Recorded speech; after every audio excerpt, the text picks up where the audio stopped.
1 minute on the clock, now outside and in between two walls, consciously thinking, how I use senses to navigate. It begins as a million synapses fire light signals that are brought from my retina to the sensory parts of my brain. And somewhere deep down in my body, I feel a primal urge towards the light, somehow hoping it will take me out of this alleyway.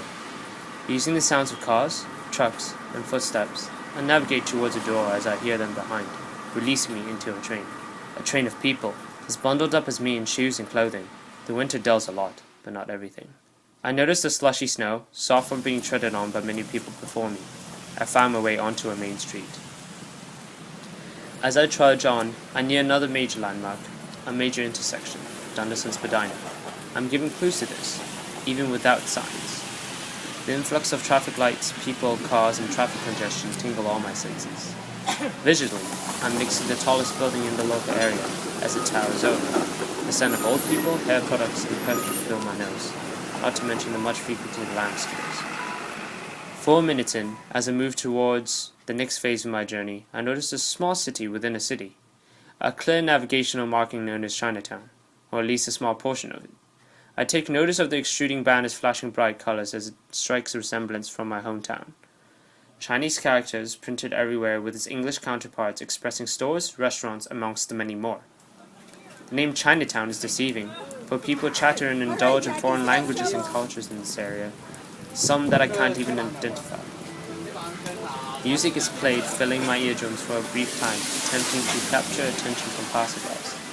This is a dynamic part of the journey, changing atmospherically and culturally, showing my progress towards my destination.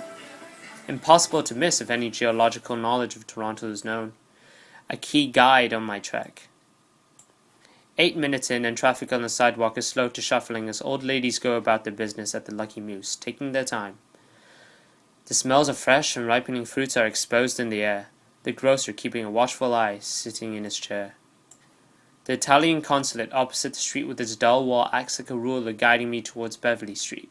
Nothing interesting here, it says. When all of a sudden, the profile of the street changes and it becomes intriguing. I've reached another zone, the last one before the end. A glass facade seemingly floating away from the walls of a building adds imaginative and architectural interest. I'm now in the creative zone of my journey. The AGO is surrounding me as I duck under futilely, hoping it would help stop the cold. Across from me, a series of institutions expressing forms of imagination as art galleries. Reasonably, I deduced that a school of imagination would be in such an area. Again, instincts push me along to turn a corner as the cover of the AGO gives way to the sky. Here the buildings are set back, a large space on the sidewalks in comparison to before, inviting me to turn into it. Henry Moore aids in this, welcoming with his intriguing forms. And finally, at 11 minutes of my journey, I reach OCAD University, merely by following my major senses. So now here I am, in this room, describing my journey here, how each visual, aromatic, and sensory images could lead to assumption and navigation of location. A successful variety of wayfinding methods, I would say. Thank you for listening.